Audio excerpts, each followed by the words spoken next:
¿Qué tal amigos? Bienvenidos a un nuevo programa de Dilo al Mundo. En el día de hoy tenemos un programa especial sobre las Sagradas Escrituras. Cómo llega hasta nosotros este magnífico libro. Y hemos recibido muchos mensajes de personas que nos preguntan cómo estudiar la Biblia. Pensando un poco en ellos, hemos pensado este programa. ¿No es así, Loreto? Así es, hay muchas personas que han pedido, en base a todo lo que nosotros hemos estudiado anteriormente, que quieren profundizar más en los temas bíblicos, y para eso creo que es importante que empecemos con por qué es importante la Biblia, cuál es la importancia que tiene que tener en nuestra vida y de dónde surge o por qué es que nosotros tenemos que seguirla como nuestra guía segura. Y para esto les queremos recordar nuestras redes sociales, así ustedes también pueden participar y compartirlo con otras personas que ustedes sepan que quieren conocer más a Dios a través de su palabra. Estamos en facebook.com/Redadevenir TV, en youtube.com/Redadevenir Televisión, así que ustedes pueden participar con nosotros en este programa. La idea es que sea algo que sirva tanto para el que es principiante en las Escrituras, como también que le aporte buena información a aquel que lleva años por ahí leyendo este libro y quizás no sabe cómo llega hasta nosotros. En primer lugar, queremos destacar que la Biblia es una carta de amor de un padre para con sus hijos. De un padre que se preocupa y se ocupa de sus hijos que están descarriados y que le escribe para enseñarle el camino de regreso a casa, podríamos decir, ¿no? Y que contiene información tanto de nuestro pasado, de nuestro presente y de nuestro futuro. Es una letra viva, podríamos decir. Es una palabra viva que permanece para siempre, dice las Sagradas Escrituras. Información sobre el pasado porque nos habla acerca de nuestros orígenes, como ningún otro libro histórico podría llegar a hacerlo. Llega hasta el mismo comienzo de nuestra historia. Y información de nuestro presente y de nuestro futuro porque también se anticipa a los hechos con miles de años de anticipación. Y nos cuenta la realidad que estamos viviendo hoy mejor que los medios de comunicación que muchas veces están tendenciados. La Biblia es la única palabra segura a la cual podemos hacer bien en estar atentos como a una antorcha que alumbra en un lugar oscuro. Y también, tal como Jesús, es la revelación de Dios para nosotros. Su palabra nos revela cómo es Dios. Entonces, con esta breve introducción vamos a comenzar este programa. ¿Cómo está compuesta la Biblia? En primer lugar, tenemos que diferenciar de que la palabra Biblia significa libros. Viene de una palabra griega que significa libros. Podríamos decir, es una colección de libros inspirados por Dios. Un conjunto de libros sagrados. Ahora, eso comienza en el Génesis, el primer libro que se encuentra en la Biblia, y llega hasta el Apocalipsis, que es el último libro que figura. Pero ese es el conjunto de todos los libros, pero debemos diferenciar dos subgrupos, podríamos decir, que son el Antiguo Testamento y el Nuevo Testamento. En todas las Biblias, si ustedes buscan eso, van a encontrar que entre Mateo, que es el primer libro del Nuevo Testamento, y Malaquías, que es el último libro del Antiguo Testamento, hay una división donde dice Nuevo Testamento. Justamente a partir de aquí comienzan los libros escritos a partir de la revelación de Jesucristo, o sea, de Jesucristo cuando se hizo carne y habitó con nosotros. Antes de esto, la Biblia fue escrita por personas que habitaron desde 1500 años antes que venga Jesús. Moisés, por ejemplo, el primer escritor de los libros del Antiguo Testamento, de algunos de ellos, vivió cerca de 1500 años antes que Jesús viniera a nuestro mundo. Y el último que escribió, el último libro, podríamos decir, de la Biblia, que es el Apocalipsis, fue Juan, el apóstol Juan, cerca del año 90 después de Cristo. 1500 años de escritura, 39 libros en el Antiguo Testamento, 27 libros en el Nuevo Testamento, que se componen de los 4 evangelios y también de cartas de los apóstoles y el Apocalipsis, ¿no? Ahora, quiero mostrarles una diapositiva. Esto es algo que encontré en internet y que grafica aproximadamente, digamos, la realidad. Más de 40 personas son podríamos decir, los escritores de la Biblia. El que la ha inspirado es solo uno, Dios. Pero quienes escribieron los libros que componen el gran libro de la Biblia fueron alrededor de 40 personas en cerca de 1500 años de historia. Moisés, que vivió cerca de 1450 a.C., escribió Génesis, Éxodo, Levítico, Número, Deuteronomio, y también se supone que escribió el libro de Job, por la estructura literaria y demás, ¿no? Después, el siguiente escritor fue Josué, que fue el que sucedió a Moisés en la conducción del pueblo de Israel, cerca del 1400 a.C., Samuel, David, Salomón se encuentra entre los escritores de la Biblia, Joel, Amós, Isaías, un montón de personas entre los que encontramos, por ejemplo, Moisés, que era en principio hijo de esclavo, luego se convirtió en príncipe de Egipto, después en fugitivo, y terminó siendo el gran caudillo libertador del pueblo de Israel, de los egipcios, y el gran profeta inicial del Antiguo Testamento. Josué era guerrero, acompañaba a Moisés en la liberación del pueblo, ¿no? Y se convirtió también en jefe del pueblo de Israel. Samuel era un profeta de Dios, un niño que había sido dado por su madre al templo para que sirviese allí, una madre que no podía tener hijos y que Dios se compadeció de ella, entonces ella se lo entregó a Dios. David, por ejemplo, que escribió también parte de los Salmos, era pastor de ovejas. Luego Dios lo convirtió en el gran, como quien dice, combatiente que venció a Goliat y se convirtió en una especie de príncipe y de guerrero solitario en el pueblo de Israel, perseguido por su propio rey, Saúl, ¿no? Después, y se terminó convirtiendo en rey de Israel y fue profeta de Dios, escribió los Salmos. Hay muchas profecías en los Salmos. Otro ejemplo, por ejemplo, tenemos en Daniel, que él tiene una carrera, podríamos decir, a la inversa de lo que fue, por ejemplo, la carrera de Moisés, que arranca como hijo de esclavo.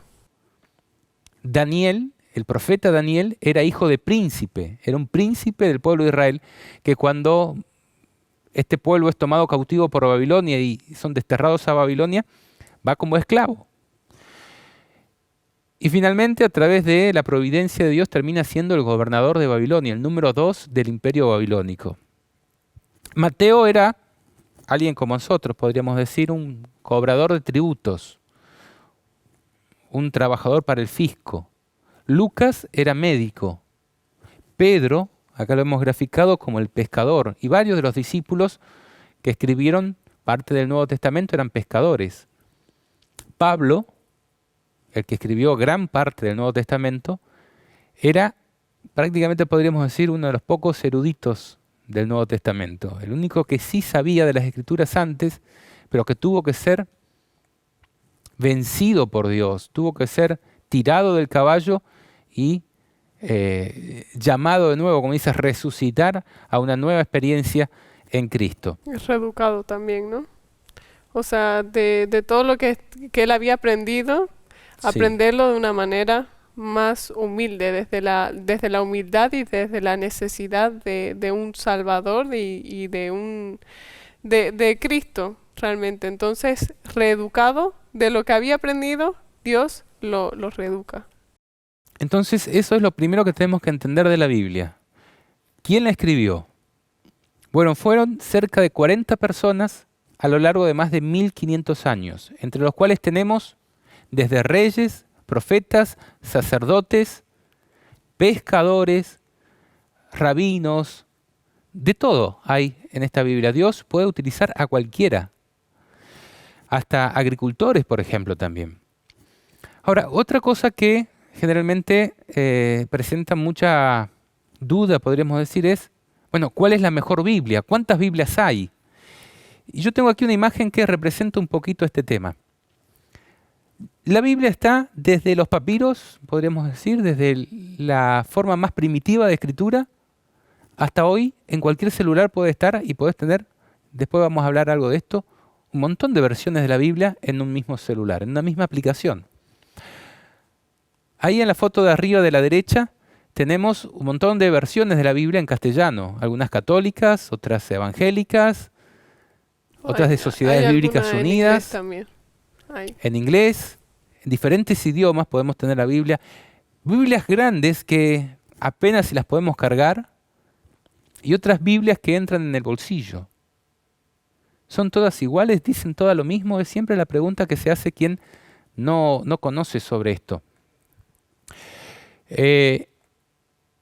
Y para eso quiero compartirles un trabajo que salió impreso en una revista. Tengo 2 revistas aquí que he compilado y que las he escaneado y que al que le interese va a poder obtener los enlaces para hacerse de este material. ¿Con qué alfabeto, por ejemplo, se escribió la Biblia? Esto ustedes lo van a poder descargar, le vamos a compartir ahora el enlace, no vamos a leer todo, pero nos explica cómo se primero inventó el idioma no, la escritura. En los pueblos fenicios fueron uno de los primeros que tuvieron desarrollo avanzado de la escritura, es donde se originó este sistema de transmisión de conocimiento, muy cerca, tiempo antes de el tiempo de Moisés. Entonces Moisés, cuando él se forma en las cortes de Egipto, él aprende todas las artes y el conocimiento que existía en el imperio de aquel entonces.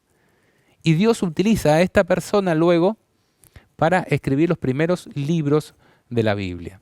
Entonces, ahí ustedes van a poder comprender cómo se desarrolló el lenguaje escrito en esta revista, cómo se escribió en el Antiguo Testamento, cómo eran los medios en los que se escribía, los papiros, las tablas cuneiformes, los tipos de idiomas que se tenía, por ejemplo, la escritura jeroglífica, la escritura fonética y un montón de información sobre cómo fue de que la Biblia terminó siendo este libro que tenemos nosotros hoy.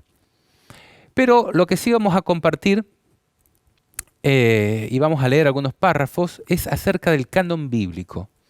Porque ustedes saben, la Biblia no siempre fue un libro así, como lo tenemos hoy, hermoso, bellísimo, para poder ir de un lado a otro y comparar lo que dijo uno, lo que dijo otro.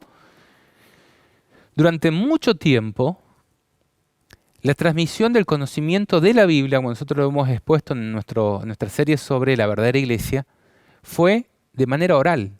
No existía el texto escrito. Hasta Moisés, la transmisión del conocimiento fue oral, porque no existía la escritura. Cuando se inventó la escritura, una de las primeras cosas que se escribe como libros ancestrales es la Biblia. Pocos libros se conocen, y no sé si se conocen, libros anteriores a la Biblia. Algún códice de alguna civilización por ahí puede llegar a tener una antigüedad semejante.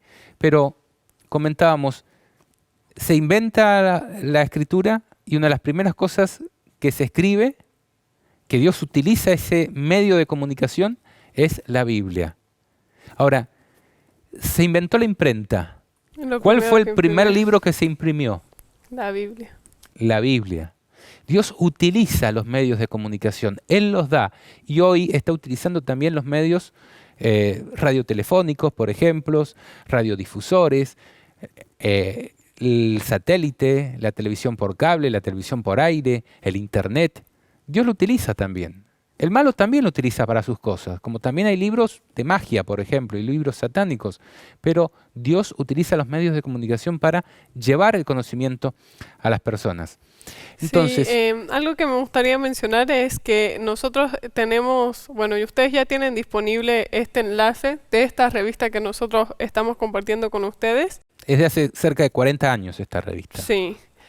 Bueno, ustedes pueden descargarla en la cajita de información de este video. Si lo están viendo en YouTube, está en la cajita de información donde está toda la descripción. Ahí dice revista sobre la Biblia y ustedes pueden entrar al enlace y lo descargan. Y en Facebook está como un comentario fijado. Y eso va a permanecer hasta, bueno, todo el tiempo que esté la transmisión subida a internet. Y bueno, como mencionaba, es llamativo cómo Dios utiliza la tecnología. Creo que es un llamado también de atención para nosotros de que nosotros tenemos que utilizar la tecnología para predicar el mensaje. Y también es interesante cómo la importancia de la Biblia para que lo primero que se haga cada vez que se va mejorando las cosas tenga relación con eso. Y de hecho la Biblia todavía sigue siendo el libro más impreso. Difundido, más impreso, más Sí. vendido. Entonces es como que eso también nos da una señal de que es veraz y de que no es un libro como cualquier otro, sino que realmente es la palabra de Dios que permanece para siempre, como ella misma lo dice, ¿no? Entonces es importante recalcar eso. Y así que ustedes pueden tener esta información que hay muchas personas que son las que están escribiendo artículos, las que escribieron artículos en esta revista, que ustedes pueden conocer también su biografía. Pueden ir a Wikipedia, por ejemplo, y buscar Sobre esta persona. profesor G. Báez Camargo, Sí. y es, como dice, un hito en lo que es la investigación de las escrituras Bíblica, sí. antiguas y demás. Sí, sí. Bien, ahora, no siempre nosotros tuvimos la palabra de Dios, decía recién, así escrita. Mucho tiempo fue transmisión de manera oral. Para aprenderla había que escuchar a los sabios, a los profetas, a los patriarcas. Luego Dios, con la invención de la escritura, la deja de manera escrita, pero tampoco estaba así en un libro toda compilada. Los libros de Moisés pueden haber estado un libro por un lado o una sección de un libro por aquí, otra por allá. Pasando el tiempo, había muchas copias de eso también, pero desperdigadas por ahí. Los salmos, por ejemplo. David escribió muchos salmos. ¿Los escribió todo en un solo libro? ¿O él escribió un salmo en una determinada, como dice, documento, y después otro día se inspiraba de nuevo y escribía otro salmo, y se tenían que ir, como quien dice, guardando todo eso? No estaba todo compilado. Pasando el tiempo, la iglesia de aquel entonces, que en aquel entonces era la iglesia judía, la iglesia israelita, se vio en la necesidad de empezar a generar podríamos decir, un compendio. A eso se le llama en el lenguaje bíblico un canon bíblico. ¿Qué quiere decir eso? Es decir, bueno, tenemos un montón de libros, tenemos un montón de poemas, un montón de profecías, un montón de cosas. ¿Cuáles son las inspiradas por Dios? ¿A cuáles reconocemos como inspiradas? ¿Y cuáles no? ¿Cuáles son información que puede resultar histórica, que puede resultar interesante, que puede resultar una fábula, que puede resultar confusión y mentira? Entonces, la iglesia se vio en la necesidad de empezar a decir, bueno, esto es reconocido por la iglesia como inspirado por Dios, y empezar a compilarlo todo junto y ordenarlo para poder acceder a ello y estudiarlo. Y eso es lo que explica un poquito esta revista sobre cómo nos llega hasta nosotros la Biblia. Vamos a leer un par de páginas aquí. Dice, se entienden por canon bíblico la lista de libros que una comunidad religiosa determinada considera que componen la Biblia, es decir, el gran libro. El canon hebreo es el de la Biblia hebrea, que corresponde a lo que los cristianos llaman el Antiguo Testamento. Se ha llamado canon griego, pero solo es canon en el sentido relativo, como se verá después, el conjunto de libros de la versión griega llamada Septuaginta, o de los 70. Y por último está el canon del Nuevo Testamento. Canon es el conjunto, podríamos decir, de libros que componen el Nuevo Testamento.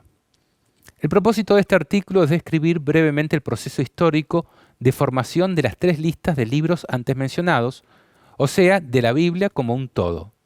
En términos generales, este proceso se presenta en tres grandes etapas. La primera de estas es la transmisión oral de relatos, mandamientos, máximas, materiales de culto que una comunidad religiosa considera como de autoridad divina, que acepta como normas para su vida. La segunda es aquella que, en proporción creciente, se componen de escritos en que ese material se incorpora y estos coexisten por un tiempo con las tradiciones orales. La tercera es cuando prevalecen los materiales escritos, los cuales por el uso y acatamientos generales de la comunidad van siendo objeto de una especie de selección natural hasta que las autoridades religiosas de la comunidad deciden, por dictamen oficial, fijar y declarar inalterable su número, es decir, se cierra el canon. No es posible precisar de cuánto datan los más antiguos materiales que intervinieron en la formación de la Biblia hebrea. Estamos hablando ya del canon hebreo, ¿no? Fueron al parecer poemas épicos, cánticos populares, relatos sueltos y pequeñas colecciones de preceptos civiles y religiosos. Algunos de esos materiales subsisten incorporados a los libros de la Biblia. Otros que se mencionen en ella se perdieron después de haber sido utilizados como fuentes de consulta de los escritores sagrados. O sea, ustedes van a encontrar algunas citas que aparecen en la misma Biblia, tanto en el Antiguo como en el Nuevo Testamento, y decís, ¿dónde está esta cita? Y no está en la Biblia. ¿Por qué? Porque era de un material que con el tiempo se perdió. Pero en algún punto, en algún momento, eso era considerado sagrado por la Iglesia en aquel entonces. Dice, según algunas autoridades, la formación de los libros bíblicos pudo haber comenzado en tiempos de Samuel, que se cree que redactó una especie de código o constitución para la monarquía. Sabemos que hacia fines del siglo VIII a.C., Ezequías mandó a formar una colección de proverbios de Salomón y quizá una colección de salmos de David y de Asaf. En el 621 a.C. existía un libro de la ley, que es el que fue hallado al reparar el templo. Al parecer, Isaías dejó escritas algunas de sus profecías.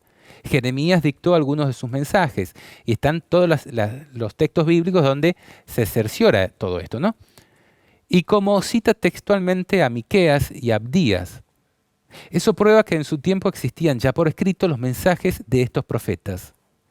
De Esdras se dice que al llegar de Babilonia traía consigo la ley de Dios, que bien pudo haber sido una primera edición del Pentateuco. En Segunda de Macabeos, por ejemplo, se dice que Nehemías, Macabeos es un libro apócrifo que no fue considerado inspirado por el canon hebreo, ¿no? En Segunda de Macabeos se dice que Nehemías fundó una biblioteca y que en ella reunió libros que parecen ser ya los que más tarde formarían el canon hebreo. La Biblia hebrea se compone de tres secciones, llamadas la ley, en hebreo Torá, los profetas y los escritos. La primera es lo que también se ha llamado Pentateuco, es decir, los 5 libros, Génesis, Éxodo, Levítico, Números y Deuteronomio. La segunda se subdivide en profetas anteriores, es decir, los profetas más antiguos, que son Josué, Jueces, Samuel y Reyes, y los profetas posteriores, que son Isaías, Jeremías, Ezequiel, y los 12 llamados menores, que ahí está, qué sé yo, Amós, Abdías, Miqueas, todo eso, ¿no? La tercera se compone de Salmos, Job, Proverbios, los 5 rollos que son Ruth, Cantares, Eclesiastés, Lamentaciones y Esther, Daniel, Esdras, Nehemías y Crónicas. Algunas autoridades creen que antes de la caída de Jerusalén, por el 587 a.C., según este autor, hay que verificar las fechas, ¿no? Pero extraigamos lo que nos interesa de aquí. Existían ya un núcleo importante de la Torá y primeras ediciones de los profetas anteriores. Aquí, por ejemplo, a la izquierda estamos viendo imágenes de los papiros que todavía se conservan de la Biblia, ¿no? Donde están escritos las copias que llegan hasta nosotros de la Biblia. La formación de la colección de libros sagrados recibió al parecer un gran impulso durante la cautividad, cuando el Pentateuco acabaría de tomar forma y se compondría una primera colección de los Salmos y otra de los grandes profetas. Las secciones de la ley y de los profetas parecen haberse completado hacia el año 200 antes de Cristo. O sea, y no quiero aburrirlos con la lectura, pero de esta manera es como, usted lo tiene ahí para estudiarlo más en profundidad, de esta manera es como se fue compilando los escritos antiguos. Primero eran tradiciones orales, después existían algunas cosas escritas por los profetas, pero no todos lo tenían a la mano. Y estaban en el templo, o andaban por ahí, no estaban todas juntas, sino que había un rollo con Esther, sí, pero capaz que habían muchos papiros con, podríamos decir, los salmos, por ejemplo, los proverbios. Pero la iglesia y grandes hijos de Dios, como nombraba Nehemías, por ejemplo, Samuel, se ocuparon de compilar todos los escritos sagrados para que se conforme una Biblia, podríamos decir, un canon, para aquel tiempo, el canon hebreo. Hasta Jesús solo existía ese canon, esa Biblia, podríamos decir, el canon hebreo. Luego, con el correr del tiempo, vamos a saltar el tema del Septuaginta, que es un hecho, como quien dice, histórico, pero que no hace al quid de la cuestión. Vamos a ir directamente al canon del Nuevo Testamento. ¿Cómo se conformó el canon del Nuevo Testamento? Dice, la etapa de formación del canon del Nuevo Testamento fue relativamente breve en comparación con lo que tardó la del Antiguo, o sea, el canon hebreo. Para fines prácticos pueden distinguirse tres etapas.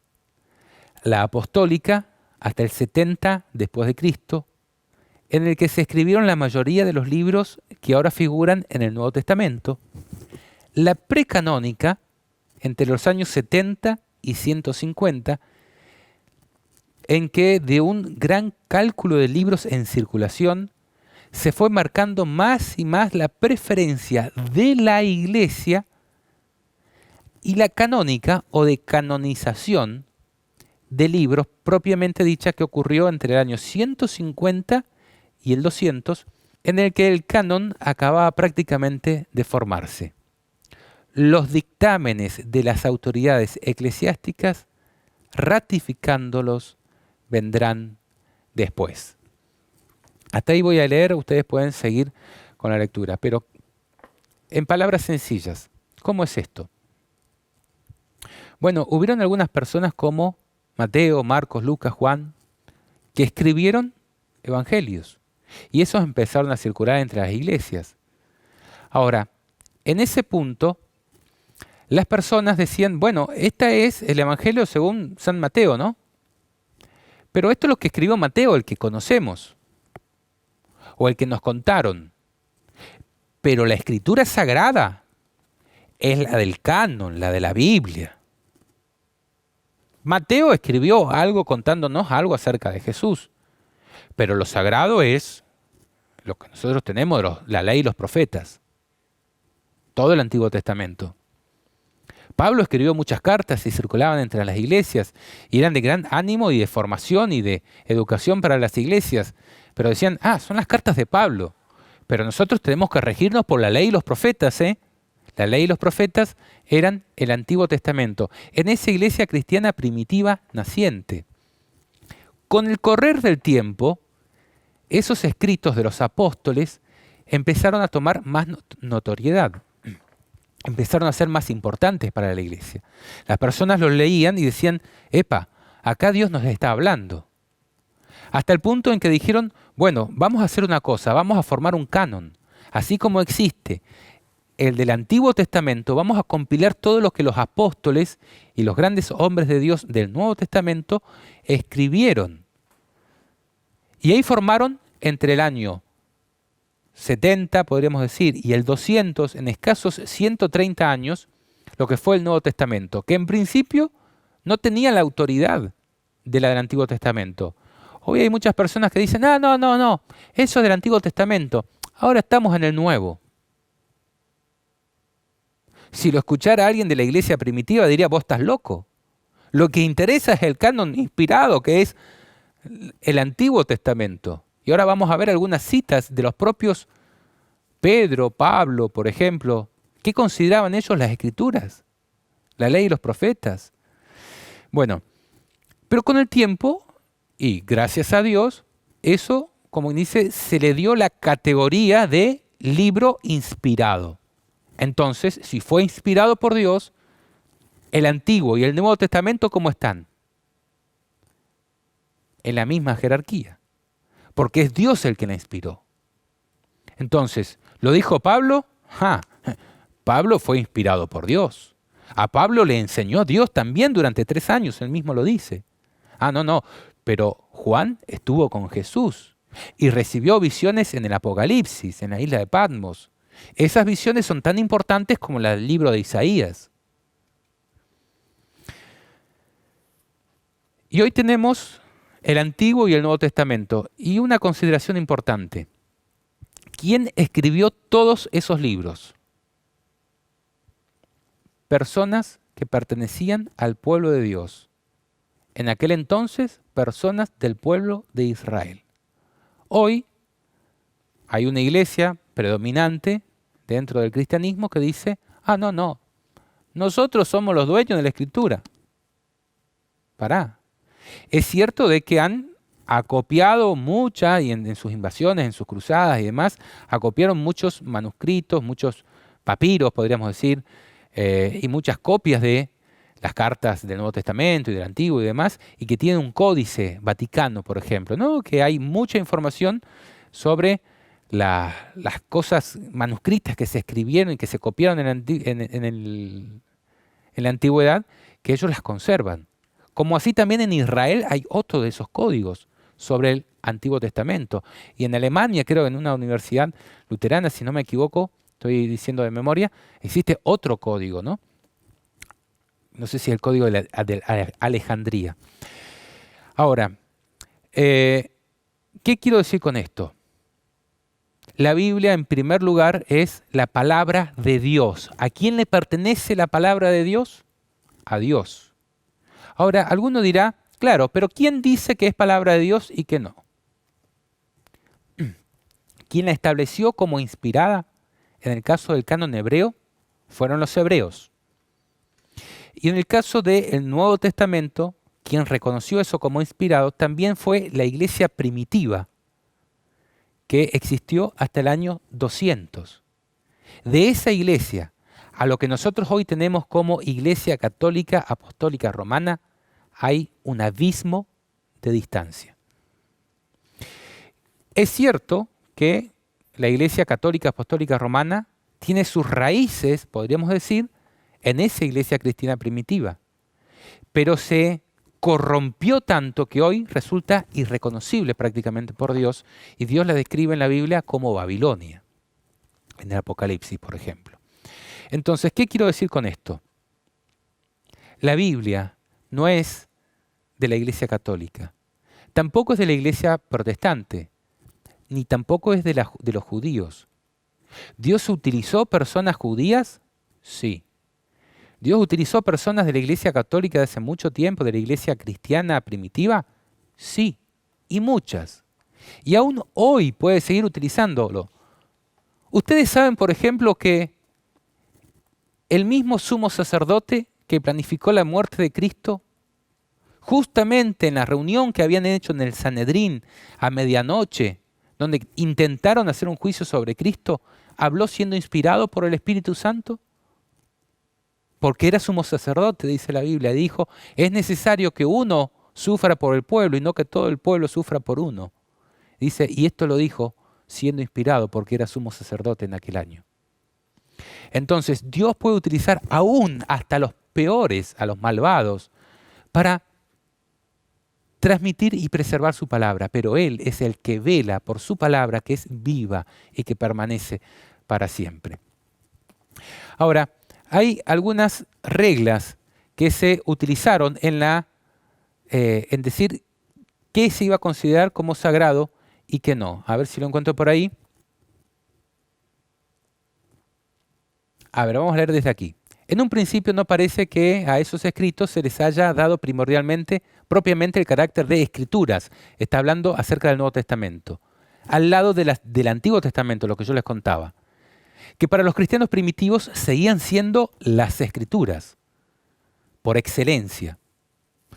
Más o menos en el periodo que hemos llamado precanónico, es decir, entre el 70 y el 150 después de Cristo, se le fue dando más y más el carácter de libros sagrados o de autoridad divina, inspirados por el Espíritu Santo. Como quizá desde la etapa apostólica, pero más aún en esta etapa circulaba una profusión de libros cristianos bajo títulos de evangelios, cartas, pretendidamente apostólicas, Hechos de los Apóstoles, Apocalipsis y otros, y se hacía imperativo el discernimiento. Es interesante que haya sido un hereje, considerado así, ¿no?, el gnóstico Marción, el que en este periodo fue el primero en bosquejar un canon compuesto por el Evangelio de Lucas y 10 cartas de Pablo. Y tal vez el primero que le dio francamente la categoría de escritura. Todavía se debatía mucho en cuanto a Hebreos, Santiago, Segunda y Tercera de Juan, Segunda de Pedro, Judas y Apocalipsis. Orígenes, entre el 185 y el 254 después de Cristo, hizo una investigación cuidadosa en cuanto a la actitud y uso de las iglesias respecto a muchos libros que entonces circulaban y distinguió entre libros reconocidos, disputados y falsos. Ponía ya a Hebreos y Apocalipsis entre los primeros. Pero las iglesias orientales seguían disputando sobre este último. Dice, a principios del siglo IV, cuando Constantino decide proteger el cristianismo, cuando mezcla, podríamos decir, mejor dicho, el cristianismo con el paganismo, encarga al historiador Eusebio de Cesarea que le forme una colección de 50 colecciones, o sea, de códices, con las Sagradas Escrituras cristianas. Pero se perdieron y no sabemos qué libros contenían. En ese siglo aparecen varias listas o catálogos del canon, pero viene a ser la versión latina de San Jerónimo, a fines del mismo, que contiene los 27 actuales, la que prácticamente pone punto final a la cuestión. Y después habla acerca de algunos concilios, ¿no?, que se trataron sobre estos temas, ¿no? Pero yo quería leerles un párrafo, no sé si tenés algún comentario. Bueno, se lo voy a comentar, ustedes lo van a poder leer en este artículo. Dice, ¿cuáles fueron los criterios que se utilizaron para identificar o para definir un libro como inspirado o como no? Primero, que tenía que ser de un personaje histórico importante. Por decir, por ejemplo, Moisés, David, Salomón, algunos de los profetas como Isaías, Jeremías, que ya el pueblo había tomado como verdaderos. Juan el Bautista, por ejemplo, fue uno de los profetas en tiempo de Cristo. Y Jesús preguntó a los escribas y sacerdotes, diciéndole, Juan, ¿era de Dios o de los hombres? El mensaje que traía Juan, ¿era inspirado o era meramente humano? Y ahí se ponían a discutir, ¿no? ¿Por qué? Porque el pueblo lo tenía porque venía de Dios. Y de esa manera es como adquirió notoriedad los escritos sagrados, porque el pueblo, la iglesia, los aceptó como sagrados. ¿Sabe? Dios le ha dado a usted y a mí y a todos nosotros la capacidad para analizar un mensaje y distinguir si eso viene de parte de Dios o de parte de los hombres. Usted cuando escucha a una persona, usted si es sabio y si pone atención en las Escrituras, usted se puede dar cuenta si su enseñanza viene de Dios o de los hombres. Bueno, esto, cuando sumamos todas esas impresiones de todas las personas, viene a ser lo que explicamos recién, que es la selección natural, podríamos decir en términos un poco raros. Pero la comunidad de la iglesia dice sí, Jeremías es profeta de Dios, porque lo que dijo se cumplió. Porque como lo dijo y las cosas que dijo y porque no se contradice con lo anterior y por el espíritu que tenía, sabemos que proviene de Dios, entonces lo aceptamos como profeta de Dios. Y lo que la comunidad acepta es lo que después se transforma en un libro inspirado, porque la iglesia lo aceptó por inspirado. Muchas personas se decían profetas y muchos eran falsos profetas, pero el pueblo los rechazaba por falso profeta. Y Dios se encargaba de demostrar quiénes eran sus verdaderos profetas y quién eran falsos profetas. Ahora, de esta manera se eligieron los libros que iban a ser inspirados. Primero, que hayan sido escritos y que se compruebe su autenticidad por un personaje tanto del Antiguo como del Nuevo Testamento. Un apóstol, un gran profeta, un rey inspirado como David. Si no venía de una persona así conocida que haya escrito de parte de Dios, no, eso no lo vamos a meter dentro del canon sagrado. En segundo lugar, que goce de la aceptación de la iglesia como inspirado. Y en tercer lugar, la conservación que haya sido auténtica, ¿no? Bueno, esos eran algunos de los puntos principales que se tuvieron en cuenta para decir, bueno, estos los vamos a considerar y estos no. Y de esa manera, más o menos, llega hasta nosotros. El artículo es largo, ustedes van a poder leer incluso de las versiones modernas y hay muchas comparaciones de versículos entre unas versiones y otras. Ahora, vamos a volver a nuestra diapositiva.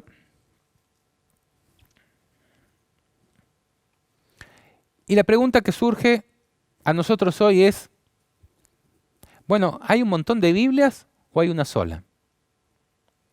Bueno, depende que entiendas por diferencia. En realidad, el texto inspirado es uno solo, el que dio Dios. Pero como llega hasta nosotros, hay algunas diferencias. ¿Por qué? Porque la Biblia se escribió el Antiguo Testamento en hebreo y en arameo, algunas porciones, que era un sublenguaje del hebreo, ¿no? Ahora, el Nuevo Testamento, el idioma más difundido en aquel entonces era el griego y se escribe en griego. Usted no habla ni yo, ni hebreo, ni griego. Quizás alguno por excepción conozca algo. Pero llega hasta nosotros a través de traductores. Gracias a esos traductores nosotros podemos comprender el texto dado en hebreo, arameo o griego.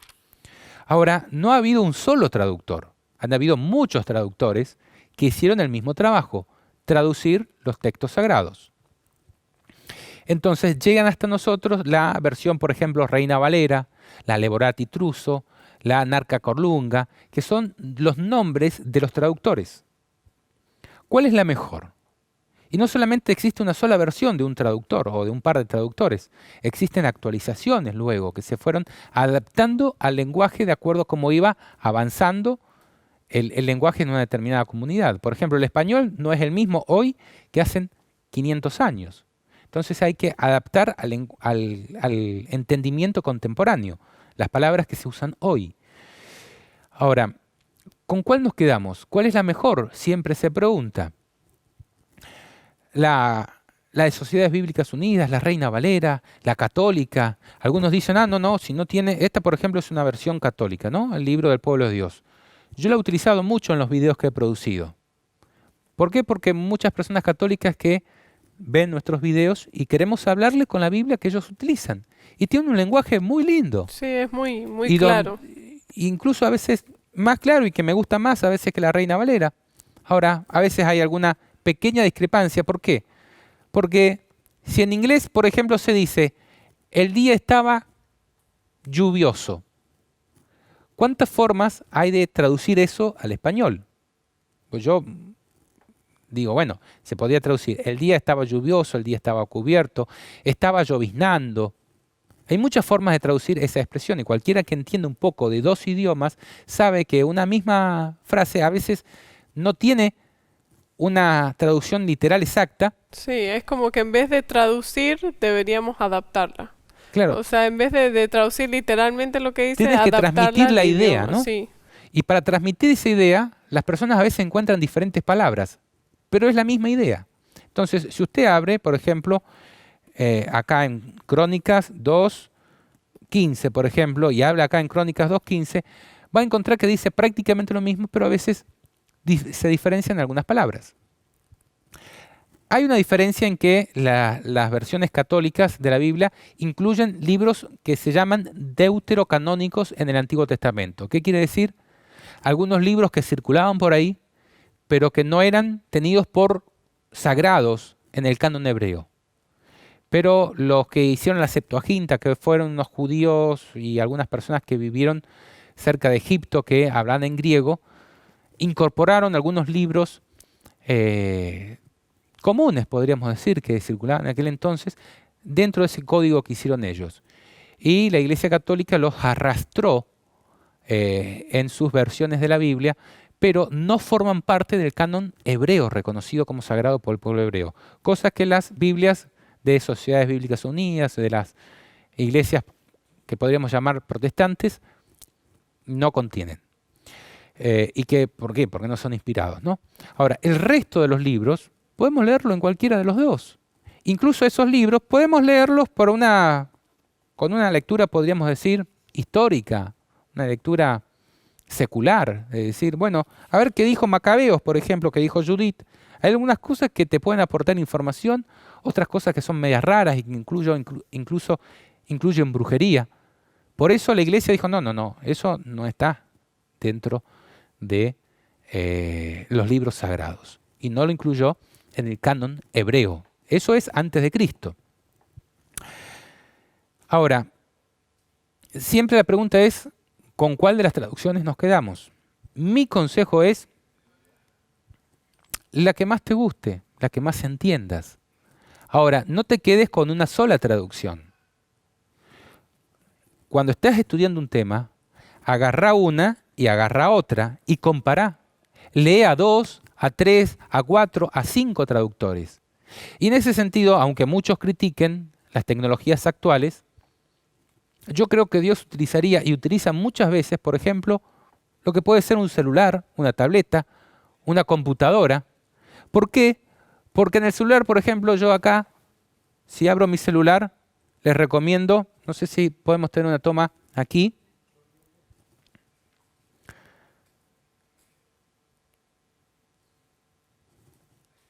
Esta aplicación, My Bible, tiene la facultad, por ejemplo, de descargar un montón de traducciones.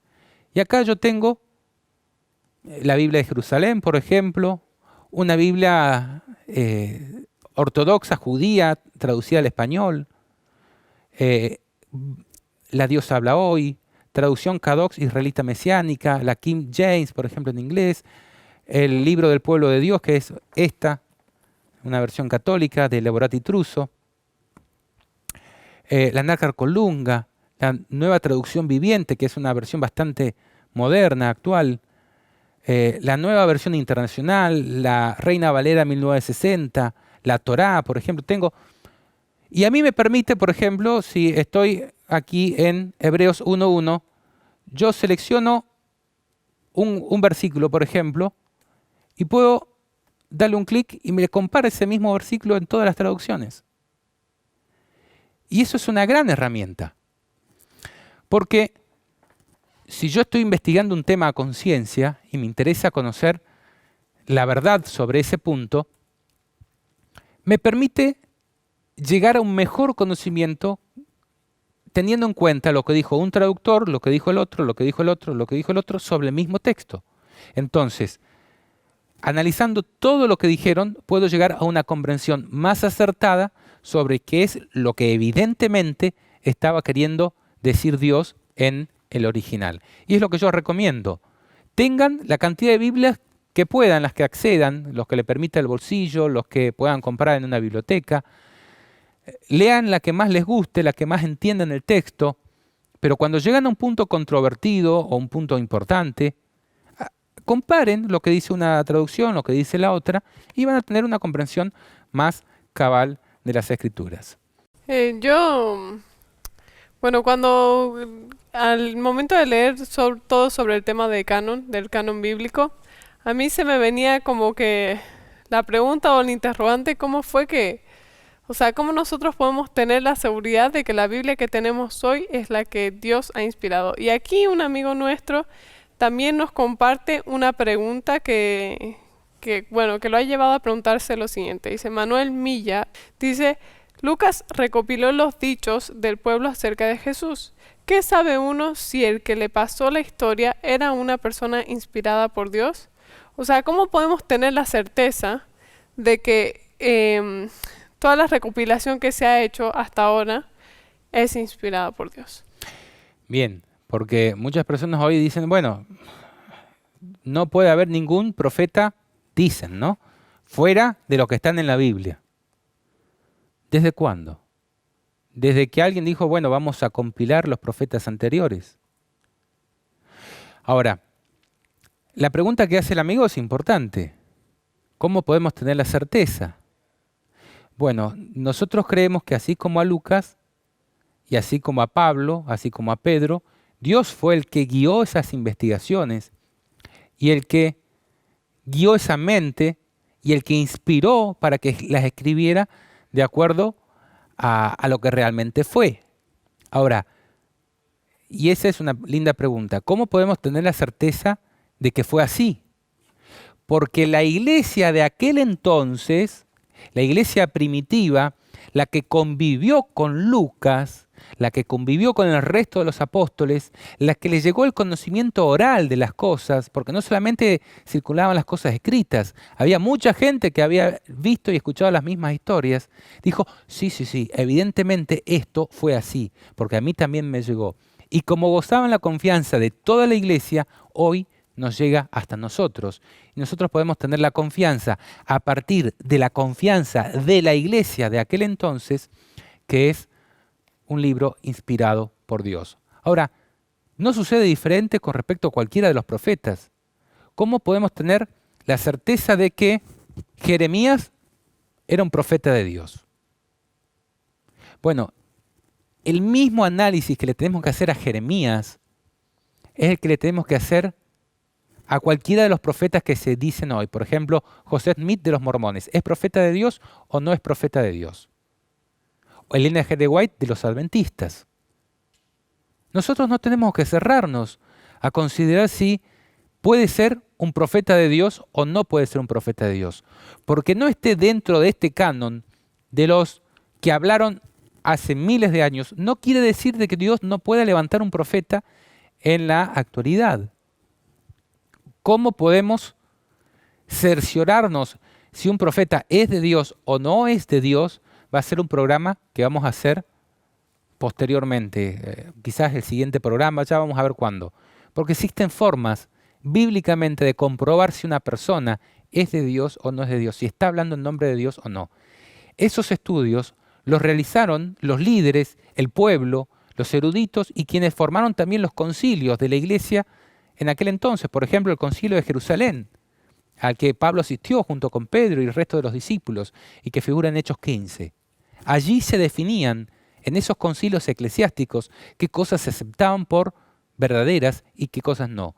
Y a partir de esas decisiones es que nosotros hoy, a partir del testimonio también de aquellas personas, nos llega hasta nosotros la Biblia. ¿Podemos confiar en esos escritos? Vamos a ver lo que dice la Biblia a continuación. ¿Tenemos alguna pregunta más? No. Bien. ¿Qué dice la Biblia sobre sí misma? Hebreos 1, 1 al 2. Dice, Dios, habiendo hablado muchas veces y de muchas maneras en otro tiempo a los padres por los profetas, en estos postreros días nos ha hablado por el Hijo, a quien constituyó heredero de todo y por quien asimismo hizo el universo. ¿Qué está diciendo Hebreos acá? El apóstol Pablo dice, Dios ha hablado muchas veces y de diversas maneras a nuestros padres. ¿Por medio de quiénes? De los profetas. Las escrituras de esos profetas estaban en el canon hebreo, que es el Antiguo Testamento. Dice, ahora nos ha hablado por medio de Jesucristo. Y a través de las enseñanzas de Jesucristo y las enseñanzas de los apóstoles que Dios constituyó por cimientos, por piedras principales en su iglesia, es que nosotros también tenemos el Nuevo Testamento, que no es algo que viene a reemplazar el Antiguo. Ya vamos a ver qué consideraban ellos mismos respecto a el Antiguo Testamento, si era tenido en cuenta o no. Dice también 2 Timoteo 3, 15 al 17. Es Pablo quien escribe aquí. Desde la niñez le dice a Timoteo, Pablo a Timoteo, desde la niñez has sabido las sagradas escrituras, las cuales te pueden hacer sabio para la salvación por la fe que es en Cristo Jesús. Toda escritura es inspirada por Dios y útil para enseñar, para redarguir, para corregir, para instruir en justicia, a fin de que el hombre de Dios sea perfecto, enteramente preparado para toda buena obra. Te pregunto, antes que digas lo que tenías pensado, ¿a qué escritura se está refiriendo acá Pablo? Cuando le dice a Timoteo, desde la niñez has sabido las sagradas escrituras. Las del Antiguo Testamento. Exactamente. El Nuevo Testamento todavía estaba en etapa de O sea, formación. esto es el Nuevo Testamento, entonces... Claro, pero esto era una carta que Pablo le Sí. estaba escribiendo a Timoteo. Hoy lo tenemos como escritura nosotros Claro. a Timoteo. Pero en ese entonces no existía el Nuevo Testamento. Existían algunos escritos enviados por las iglesias y evangelios y demás, pero las escrituras a las que se hace referencia aquí es el Antiguo Testamento. Y Pablo dice, las cuales te pueden hacer sabio para la salvación que es por la fe. La salvación por la fe y la gracia de Cristo está revelada en el Antiguo Testamento. El Nuevo Testamento lo complementa y añade a algo que ya existía O sea, revelado. muestra que se cumplió. Que se cumplió Sí, y que es el muestra el mismo que sigue teniendo cumplimiento, sí. vigencia. Claramente sí. Pablo le dice a Timoteo, esas escrituras te pueden seguir haciendo sabio para la salvación. Y le dice, toda escritura es inspirada por Dios. ¿Quién es el que inspiró a esos santos hombres de la antigüedad que a veces tenían sus faltas? David fue un gran pecador, pero escribió algunos libros de la Biblia. Pero Dios terminó imperando en ese corazón. Salomón fue un gran pecador. Moisés fue un asesino, o sea, él mató a una persona y escribió grandes libros de la Biblia. Ahora, Dios inspiró a esas personas como vos, como yo, pero que se dejaron usar por Dios para que escribieran siendo inspirados por Dios. La Biblia, así como Jesús es la conjunción divina humana, la Biblia es una conjunción divina humana. Es inspirada por Dios, pero es escrita por hombres, en lenguaje humano. Así como Jesús es Dios hecho hombre, la Biblia es la palabra de Dios en palabras de hombres. Con errores de hombres y errores, relata la Biblia los errores que tuvieron todas esas personas, pero sigue siendo la palabra que Dios inspiró para nosotros. No es un libro que contiene verdades, es la verdad, porque Dios es la verdad y la palabra de Dios es la verdad dada a los hombres. Bueno, algo que quiero complementar en cuanto a es inspirada por Dios. O sea, nosotros sabemos que es así, porque lo dice la Biblia, pero ¿de qué manera? Hay un punto clave aquí. ¿De qué manera fue inspirada a los hombres? A través de el Espíritu Santo. Eso nos dice 2 de Pedro 1:21.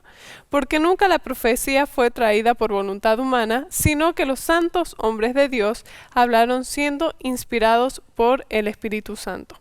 Y aquí una persona, una amiga, dice, orar para que el Espíritu Santo nos indique todo. Entonces, creo que algo clave e importante aquí es que nosotros pidamos a Dios la sabiduría para que el Espíritu Santo nos inspire de la misma manera que inspiró a los autores, a los hombres humanos que escribieron la Biblia, a que nosotros también podamos entenderla y podamos comprenderla y que realmente pueda causar este efecto en nosotros, ¿no? El que nos enseñe, el que nos instruya o redarguir es como cuando un padre le dice a un hijo qué es lo que está haciendo mal y qué no. Entonces, corregir, exactamente. Entonces, que bueno, luego viene corregir. Entonces, de la manera en la que nosotros podemos ser enseñados y corregidos, instruidos, es a través del Espíritu Santo. Redarguir vendría a ser, mira, acá dice esto, ¿no? Y demostrar, eso es redarguir. Y es importante que nosotros tengamos en cuenta esto porque para que nosotros podamos entender la palabra de Dios y que sea viva y que tenga una transformación en nuestra en nuestra vida es a través del Espíritu Santo. Y creo que Dios nos permitió formar parte de la naturaleza de Cristo, dándonos el Espíritu Santo. Porque esa parte que nosotros no tenemos divina, Dios nos la da Cuán a través importante es del Espíritu Santo. reconocer la obra del Espíritu Santo en nosotros, ¿no? Sí, entonces creo que es importante saber que Dios reveló las Santas Escrituras a las personas que escribieron, pero que fue a través del Espíritu Santo. Es inspirada por Dios, dice aquí. Otro pasaje en Romanos 15:4 dice, las cosas que se escribieron antes, se está refiriendo al canon hebreo, al Antiguo Testamento, para nuestra enseñanza se escribieron, dice Pablo, a fin de que por la paciencia y la consolación de las Escrituras tengamos esperanza. ¿Qué nos da la Escritura? Paciencia, porque nos explica cómo son las cosas. Nos dice, tienen que esperar el tiempo que Dios le ha asignado al pecado. Se tiene que manifestar el mal. Pero hay grandes promesas. Entonces, a través de esas promesas, nosotros podemos tener esperanza. La Biblia es un libro que nos da esperanza de Dios. Ahora dice también Salmos 119, 103 al 105, cuán dulces son a mi paladar tus palabras, más que la miel a mi boca. De tus mandamientos he adquirido inteligencia. Por tanto, he aborrecido todo camino de mentira. Lámpara es a mis pies tu palabra y lumbrera a mi camino. Esta es otra cualidad de las Escrituras. Primero, de que si nosotros la amamos y cumplimos sus mandamientos y adquirimos inteligencia de sus mandamientos, vamos a poder hallar deleite en Dios. ¿Y qué va a hacer la Biblia para nosotros? Una lámpara a nuestros pies en un mundo de oscuridad. Dice aquí, lámpara es a mis pies tu palabra y lumbrera a mi camino. Y es complementada por Salmos 119, 103 al 105. No, aquí hay un error en la referencia, pero dice, sécase la hierba, marchítase la flor, mas la palabra de Dios, del Dios nuestro, permanece para siempre. La palabra de Dios, toda la palabra que ha salido de la boca de Dios, no se dice un día y al otro día se borra con el codo. La palabra de Dios permanece para siempre, en especial sus mandamientos. Y espero que, a buen entendedor, pocas palabras. A mí me gustaría complementar con algo importante. Muchas veces nosotros, a mí personalmente, yo a través del tiempo me he dado cuenta de que los mandamientos de Dios y las cosas que Él ha dejado escritas son solamente, o sea, Dios hace todo por amor porque esa es la naturaleza de su carácter. Y cuando nosotros seguimos sus mandamientos y seguimos lo que Él nos ha dejado escrito, eso nos permite ser transformados, pero nos permite hacernos dar cuenta de que Dios está cuidándonos de algún sufrimiento, nos está cuidando y alarmando de algunas cosas que están por venir para que estemos preparados y que podamos descansar en la paz que sobrepasa todo entendimiento. Que Dios pueda como que inspirarnos, darnos consolación, como decía las palabras, cuando nosotros sabemos lo que va a pasar. Ahorita nosotros estamos viendo cosas que están pasando terribles en todo el mundo. Y gracias a la Biblia es que sabemos que van a suceder cosas peores. Pero si nosotros comenzamos a prepararnos, comenzamos a transformar nuestro carácter, comenzamos a también, por ejemplo, la alimentación, ir cambiándola de acuerdo con lo que Dios ha inspirado muchas veces y de muchas maneras antes, es como que Dios nos puede proteger tanto de la enfermedad como de los problemas que van a venir después. Y todo lo que Dios ha hecho, lo ha hecho por amor. Y los mandamientos de Dios están ahí. Muchas veces nosotros creemos que porque son leyes, son cosas que están restringiendo nuestra libertad. Cuando en realidad es un Padre amoroso el que te está diciendo, tené cuidado con esto, no hagas esto, no hagas lo otro. ¿Por qué? Porque Él quiere cuidarte, porque Él sabe todas las cosas y Él quiere lo mejor para nosotros. Y Él es el único que sabe qué es lo mejor para nosotros. Y algo importante que decía Isaías 48, Esa era la referencia correcta, ¿no? que la palabra de Dios permanece para siempre. Quiero leerles algo que dice el libro El conflicto de los siglos, que es un libro muy importante para nosotros entender la actualidad de todo lo que nosotros, la historia del mundo, la historia de la Biblia, la historia de cómo la iglesia llegó a lo que ahora es. El conflicto de los siglos de Elena G. de White. Y algo que habla este libro es de cómo en alguna parte del mundo y en algún tiempo se quiso esconder la Biblia y la palabra de Dios a las personas. Sabemos que la Iglesia Católica mucho tiempo guardó la Biblia Y no quería que se traduzca. y no quería que se Estaba solo traduzca y que lleguen a las personas comunes. en un lenguaje que lo entendían nada más Solamente que los inspirados o los sacerdotes, en las latín. personas que podían estar en la iglesia. De hecho, estaban encerradas, enjauladas, que las únicas personas que podían abrirlo eran los sacerdotes y las personas que estaban Y trabajando nadie en la la iglesia. entendía porque no entendían ese idioma. Porque no entendían el idioma. ¿Y qué es lo que generaba eso? A mí me gustaría leer un párrafo que nos habla el conflicto de los siglos, que está en el capítulo 16, que habla sobre la Revolución Francesa. Sabemos que en la Revolución Francesa es como que Satanás estaba tan enojado con las escrituras que quiso eliminarlas, porque sabía el poder que tiene la palabra de Dios en la vida de las personas y sabía el efecto que tiene en las personas. Y bueno, dice lo siguiente.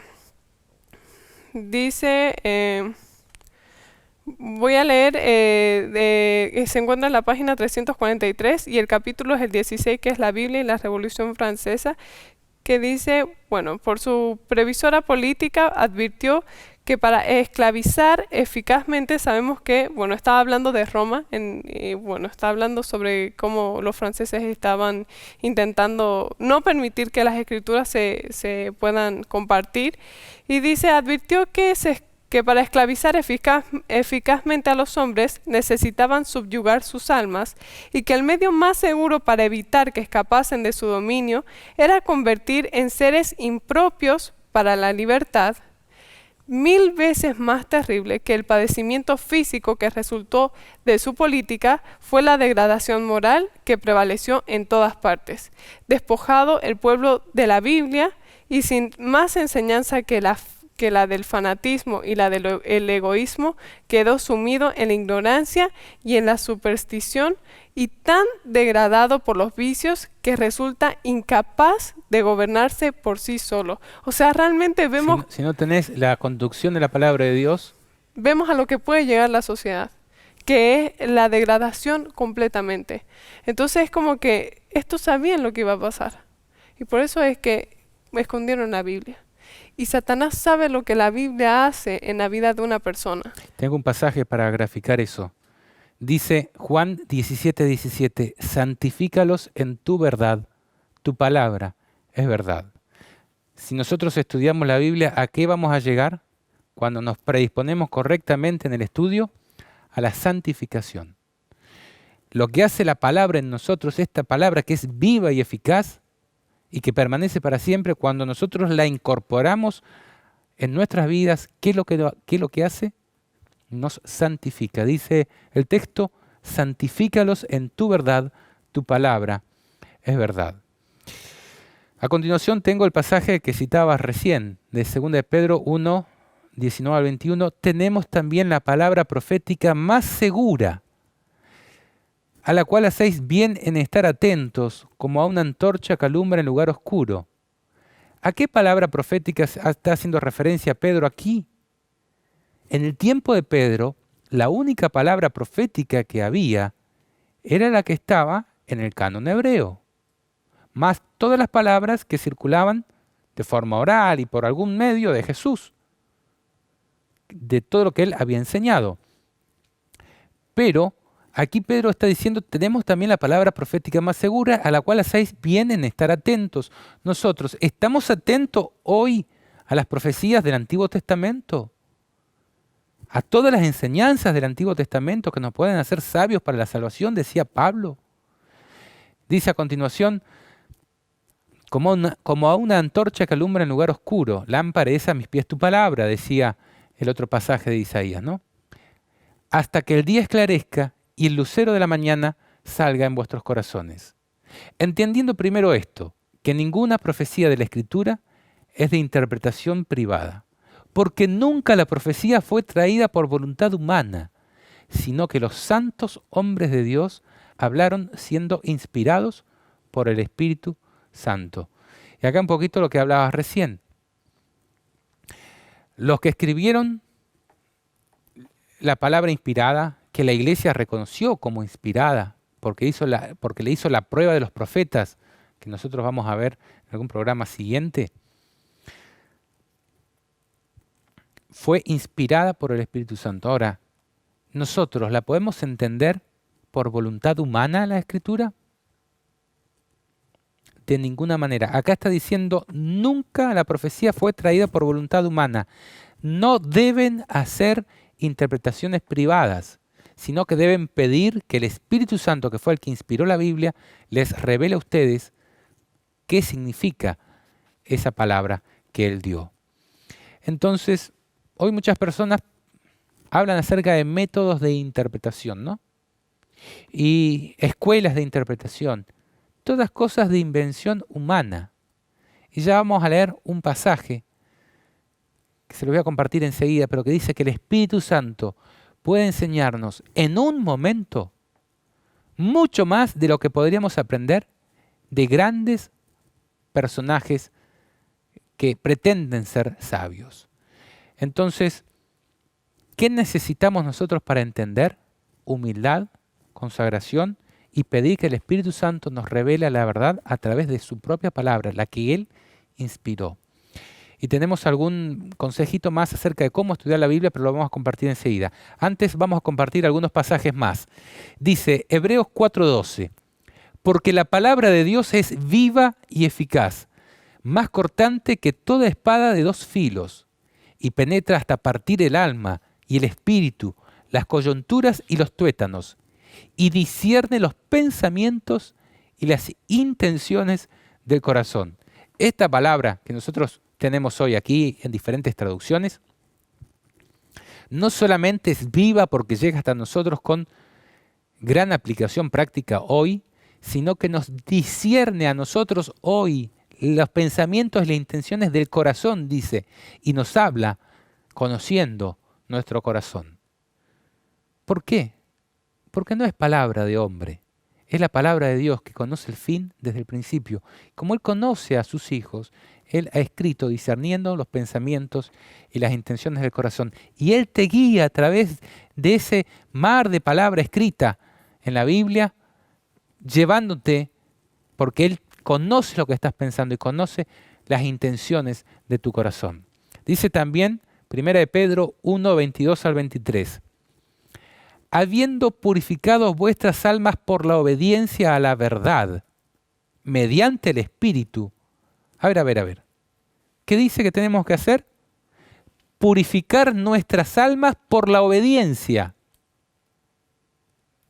a la verdad, a la palabra de Dios. Los mandamientos de Dios también son verdad, dice la Escritura.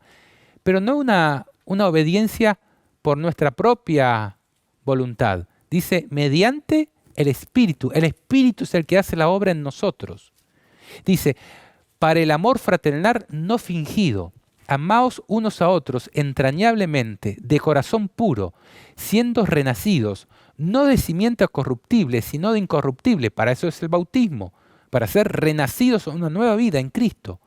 Dice, por la palabra de Dios que vive y permanece para siempre. La palabra de Dios puede hacernos renacer. Sí, y es importante tener en cuenta una palabra que dice obediencia a la verdad. Y cuando Jesús vino aquí, ¿qué dijo? Yo soy el camino, la verdad y la vida. ¿Y de qué manera es que podemos ser transformados o que nos puede transformar realmente las Escrituras?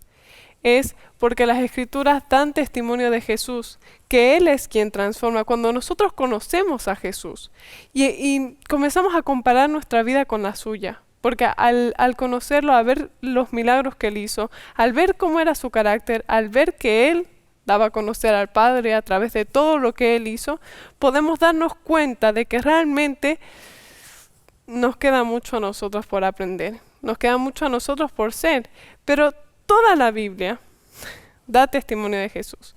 Y él mismo lo dijo en el siguiente versículo. ¿Lo puedes mostrar? Dice, de cierto os digo, el que oye mi palabra y cree al que me envió, tiene vida eterna, y no tendrá a condenación, mas ha puesto de muerte a vida. Escudriñad las Escrituras, porque a vosotros os parece que en ellas tenéis la vida eterna, y ellas son las que dan testimonio de mí. Aquí Jesús mismo está diciendo de que la Biblia, y nosotros leímos que una de las características importantes de la iglesia de Cristo era, a través del tiempo, es que tenía el testimonio de Jesús. Y sabemos a través de este versículo que el testimonio de Jesús es la Biblia. Que nosotros podemos tener el testimonio de Jesús en la Biblia. Hay dos testimonios. El Antiguo Testimonio o Antiguo Testamento y el Nuevo Testimonio o Nuevo Testamento. La misma palabra, testamento o testimonio, significa lo mismo. Sí. El testimonio de Jesús son las Sagradas Escrituras, ¿no? Sí. Y es importante ver que el poder transformador de la Biblia es porque nos está dando a conocer a Jesús. Desde el principio nos está hablando de Él y nos está hablando del plan de redención. Desde que se escribe la primera palabra hasta que termina con la última palabra. Es una carta de amor que Dios está dándonos a través de su Hijo. Y a través de conocer a su Hijo es que podemos conocer a Dios mismo. Entonces, he ahí también la importancia de estudiar la Biblia. ¿Por qué es que nosotros tenemos que estudiar la Biblia diariamente? ¿Por qué es que tenemos que nutrirnos de lo que ella quiere darnos para enseñar? Porque es la única manera en la que nosotros vamos a poder ser transformados y purificados, como leíste en otro versículo. Que a través de la Biblia es cuando vamos a encontrar purificación, que vamos a ser purificados y vamos a poder estar de pie en el día en el que Jesús regrese. Y cada vez ese día está más cerca, así que es un llamado de atención para cada uno de nosotros, que Dios pueda ayudarnos a estudiar la Biblia con más diligencia hoy. Así es, y es lo que está diciendo también el siguiente versículo, 2 de Pedro 1, 3 al 4. Todas las cosas que pertenecen a la vida y a la piedad nos han sido dadas por su divino poder, mediante el conocimiento de aquel que nos llamó por su gloria y excelencia, por medio de las cuales nos ha dado preciosas y grandísimas promesas, para que por medio de ellas llegaseis a ser participantes de la naturaleza divina, habiendo huido de la corrupción que hay en el mundo a causa de la concupiscencia. ¿Qué está diciendo acá? Dice, mediante el conocimiento de aquel que nos llamó por su gloria y excelencia y que nos sacó de la concupiscencia y del pecado y todo eso, ¿qué podemos llegar a ser? Participantes de la naturaleza divina. Si nosotros incorporamos a nuestra mente y a nuestro corazón la palabra de Dios, que es viva, porque es Dios mismo que se está revelando a nosotros, nosotros empezamos a ser participantes de la naturaleza divina. ¿En qué cabeza cabe eso? Yo no lo alcanzo a comprender, pero ese es el milagro que Dios hace. Dios, por medio de su palabra, creó todas las cosas y por medio de su palabra quiere hacernos participantes de la naturaleza divina. Pero para eso tenemos que hacer que esa palabra cause mella en nosotros, que penetre hasta partir el alma y discernir los pensamientos y las intenciones del corazón, y que nos saque y que nos haga huir de la corrupción que hay en el mundo. Nosotros no podemos amar la corrupción en el mundo y querer ser participantes de la naturaleza divina, que es santo, santo, santo. No pueden cohabitar las dos cosas al mismo tiempo. O es la palabra de Dios en nuestro ser, o es el pecado. Ahora, si tú quieres seguir pecando, quieres seguir siendo desobediente y tener a Dios contigo, eso es imposible. Tienes que humillarte, pedirle a Dios que te quite todo gusto por el pecado y que te ayude a cumplir con cada palabra que ha salido de la boca de Dios. Ahora, Y a mí me gustaría, en base a lo que estás diciendo, hacer un reto a las personas. ¿un reto para retarlas? Sí, ¿Para desafiarlas? ¿O para desafiarlas, no para bueno. retarlas de reprensión. Para desafiarlas. Y puede ser que no crean en lo que nosotros estamos diciendo. Como muchas veces cuando yo era más joven, a veces es difícil creer cuando una persona mayor te dice, no hagas esto porque te va a hacer mal, o no hagas esto, lo otro, una persona que tiene más experiencia, que te quiere enseñar algo. A veces nosotros somos muy que no queremos escuchar ni hacer caso. Y es importante que nosotros lo vivamos por nuestra propia experiencia. Y yo quiero desafiar a las personas a que puedan comenzar a vivir como Dios nos manda. Cuando yo comencé a vivir de una manera más de acuerdo con lo que yo había aprendido tantos años y ¿Te más aburriste? y más de acuerdo con ya quisiera aburrirme, no. Y más de acuerdo con todo lo que yo estaba aprendiendo en ese momento, comencé a ser mucho más feliz. Y yo no puedo transmitirles eso con solo palabras. Yo creo que ustedes tienen que vivirlo. Ustedes vivan por su propia cuenta y van a darse cuenta, valga la redundancia, de que la vida al lado de Dios y la vida estudiando la vida de Jesús y estudiando la Biblia y la palabra de Dios es mucho más feliz. Y estamos mucho más protegidos de muchas cosas. Del dolor que puede causar el pecado, del dolor que causa el pecado, y el dolor que causa el pecado Y la muerte que causa. y la muerte no solamente es mental o que nosotros nos sentimos mal, sino que también llega a ser física. Y eso es algo que se está descubriendo cada vez más, que todo lo que nosotros sentimos, nuestra salud anímica, está completamente relacionada con nuestra salud física. Las enfermedades psicosomáticas. Sí, y cuando nosotros realmente sentimos la culpabilidad del pecado, es lo que va a destruirnos por completo. O sea, es lo que nos va destruyendo de a poquito, de a poquito, de a poquito, La hasta culpa que sentís vos y los efectos que causan el resto de las personas.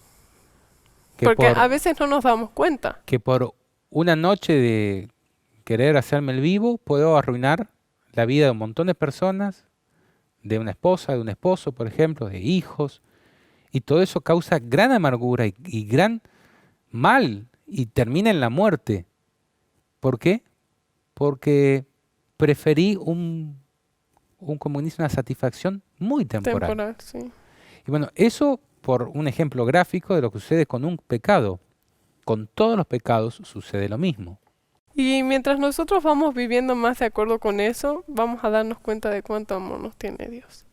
Y de cuánto es que Él nos quiere proteger, de tantas lágrimas que nos Por quiere eso proteger. David decía cuánto amo yo tu ley, porque se había dado cuenta de cuánto bien puede hacer si las personas siguen esas Sí, orientaciones. y ¿no? creo que ese es un gran ejemplo porque David ha pecado de una manera tan grande que cuando él se encuentra con el perdón de Dios, es lo que permite que pueda realmente vivir y ser feliz, o sea, y estar en paz, que eso es lo más importante y lo que nos puede dar tranquilidad a nosotros. Y en base a esto, quiero leer un comentario que nos escribe una amiga que dice, Karen Amado, dice, Dios te pido de corazón que me ayudes, mi Señor, perdóname.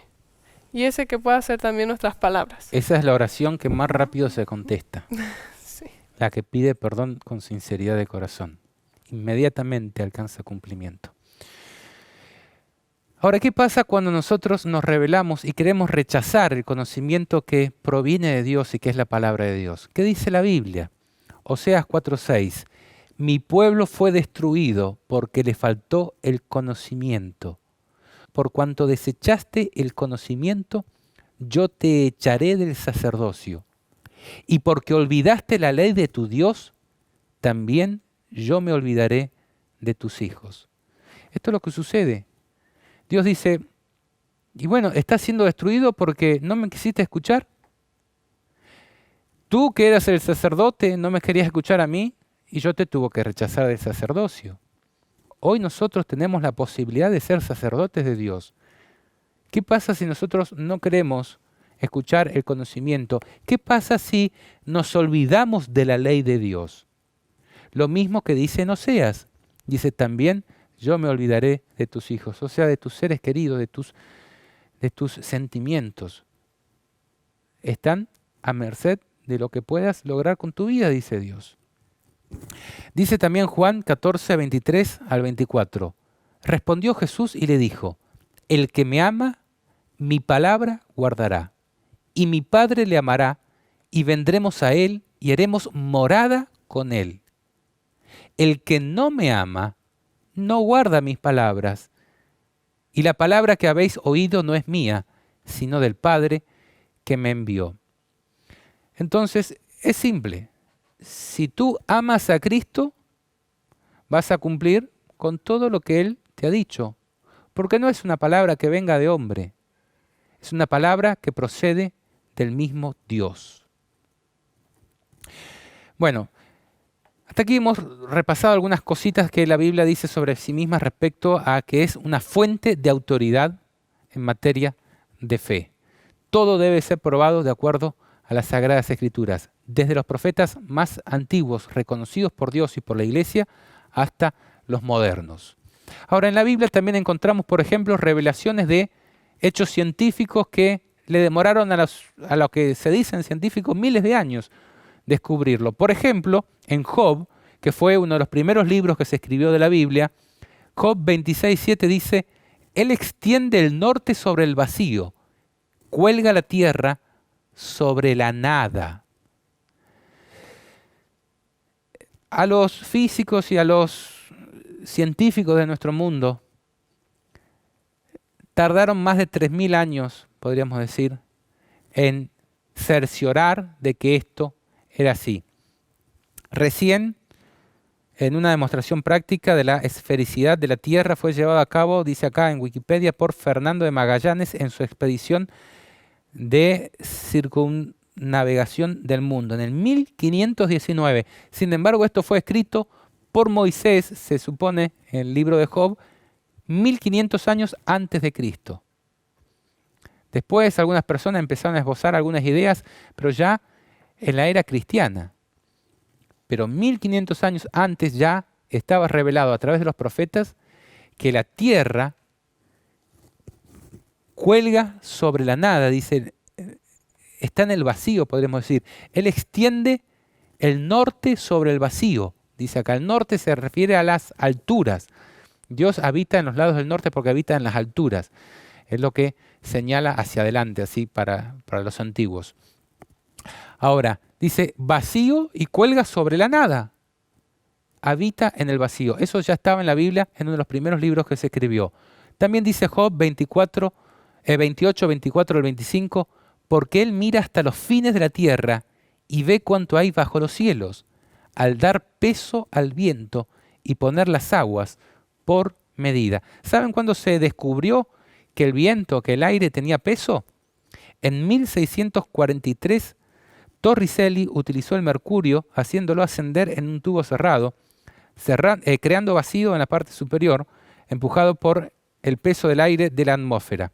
Demostró así el peso que tiene el aire e inventó el barómetro.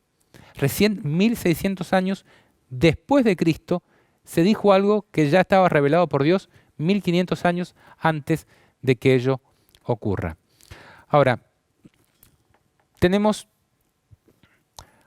algunos consejos que surgen de la Biblia y de los escritos inspirados sobre cómo debemos estudiar la Biblia. Y con esto vamos a ir finalizando nuestro programa. Dice Isaías 8:13, la palabra pues de Jehová le será mandamiento tras mandamiento, mandato sobre mandato, renglón tras renglón, línea sobre línea, un poquito aquí y otro poquito allá. ¿Qué está diciendo la Biblia? Debes estudiar